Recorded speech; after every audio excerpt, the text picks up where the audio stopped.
మౌని అట్లా అనకే. నేను చచ్చిపోతా కానీ నేను వదలనే.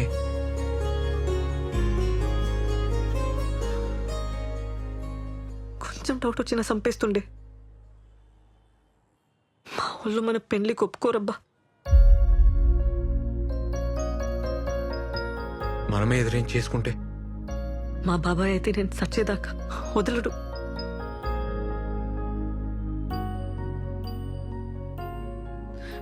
నాకు తెలియదురా, ఏదో ఒకటి చేద్దాం. నాతో ఈ నరకమిగ కాదు. పద పద పోదాం.